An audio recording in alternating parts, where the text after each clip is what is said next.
What's good, everybody? It's your boy, O'Shea Duke Jackson, back at it again with another episode of The Celebrity Jump. Here we go again, brothers, with another allegation by Trey Songz. Now, I want to talk about this because a lot of ladies love Trey Songz. They believe that, he's a good-looking man and all this stuff. And when you look at a guy like that, according to women, and even men too, as much love that Trey Songz has gotten in the media, you look at the guy and you look at his fan base, and just looking at how people respond to him, rather, you would say, damn, this guy has to have a lot of women coming for him. Like, the average guy would wish they would have the opportunities that Trey Songz has. But see, just because these guys are, what women would consider good looking, that doesn't mean that they are not out here doing what they're doing to women, taking advantage of them, the R word. I'm gonna give you an example. Look at Kellen Winslow II. Kellen Winslow II was a great tight end with a lot of potential. 6'4", 240 pounds. He had everything going for him in his career. In Cleveland, he had some absolute great years, okay? Absolute great years. But what happened, okay? He couldn't stay out of trouble, okay? Was convicted of what? Sexual battery and the R word. Let's talk about Darren Sharper. If you were to look at Darren Sharper and you give most ladies a picture of him, Darren Sharper was a Super Bowl winning safety, Hall of Famer. I would say first or second ballot Hall of Famer, for sure. You look at the guy, most of them will say, good looking guy, all right? I would assure you that. Most of them will look at him and be like, good looking guy. No need to take advantage of a woman, okay? But Darren Sharper admitted that he was drugging and taking advantage of women, okay? He was doing these things. The guy had everything to live for. He was an athlete. Women probably considered him good looking. He didn't need to do these things, but it was something about him that got him convicted of the R word. Trey Songz. Now we're sitting here saying, this is cap. These ladies, lying on him, stuff like that. But the thing about him is that, okay, now I think that a lot of stuff is cap when it came to maybe like Deshaun Watson. But Trey Songz, we keep hearing stuff about him. And now Dylan Gonzalez has said, listen, Trey Songz is the R word. Lord forgive me, I couldn't hold it in another year, okay? Talking about she's been dealing with PTSD and all this other stuff. My question is, dear, why didn't you talk about it when this happened? Okay. Now it could be true she's bitter. It could be true that she's mad. That could be absolutely true. But for the life of me, when it comes to Trey Songz, and I'm always wanting to give him the defense, right? But why do we keep hearing this about you? Why? Because Trey Songz has a lot of problems all the time. And I want to talk to you guys about, fake, sexual allegation charges. I'm not sure if this is true, but I want to talk to black men again that are on their way to being successful. Don't you understand that if you got something to lose, you act like it? If you got something to lose, you behave like you have something to lose, okay? That you have clout chasers possibly out there. And if you know that, don't you do something about it?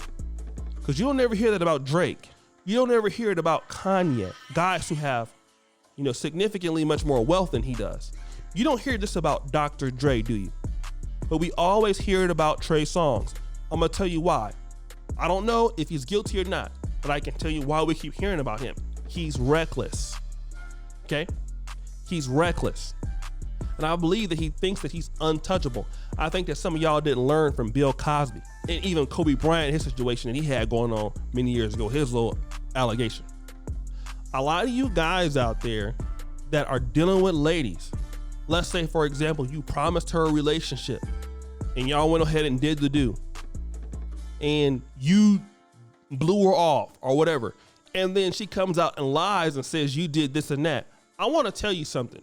You got to make sure that you stop putting yourself in these situations. A lot of you guys don't want to hear that, but I'm going to tell you. Why you put yourself in situations like that, I just don't know. Especially knowing the climate. Some of you guys will be better off and I know this is gonna sound crazy, either you're gonna get married or have one of those partners where you just deal with one lady for a long time, or go overseas, go to the DR, you know, do the little pay for play thing, or do it in Vegas or whatever, where it's negotiable, where you got it on record, where it's legal, and leave it there. Because what's gonna continue to happen is that these people are gonna come out and keep coming out and keep coming out. And eventually, what you're gonna see about Trey Songz is gonna become the next R. Kelly. You're trending that way, bro. You might be messing with people underage, but goddamn, how many people gotta keep coming out and saying that this guy did this to me, without people turning in and saying like, well, let's look into it more? Because people not gonna continue to keep hearing the stuff about you and nobody does nothing. Somebody gonna do something about it. Somebody gonna say something about it. And when they do, you're gonna be mad. Okay? I tell this all the time. When you got something to lose, sometimes you stay at home and get you some lotion and you pleasure yourself. Okay? When you got big money, let me tell you something, brothers, I want to let you know, I was broke. And it still is dusty and broke, right? I have flown in my life 2 business class flights. And I've done that in the last 30 days. I called Kevin Samuels before I booked him. I said, brother, do you fly business or first class? He said, I fly either both. First or business, never nothing less. And when I booked my business class and I felt that luxury on Qatar Airways and on Air France, ain't nothing I'm gonna do to jeopardize that lifestyle. And I'm still dusty. Because I love my life, I love what I do so much, it ain't worth it giving it up over no booty. I will get an OnlyFans account and get some lotion and I will take care of myself. Okay? Some of y'all think y'all invincible out here. Listen, I'm gonna tell you right now, no means no. And I'm gonna also tell you that if you're dealing with chicks who hate you or who mad at you and wanna ruin your life, leave them alone. Just because you can get the booty don't mean you need to take it. And Trey Songz, listen bro, you better straighten up and fly right. Because otherwise you're gonna live all, you can only come out and say, oh yeah, this is cap, this is cap, this is cap for so long. But guys, what do you think?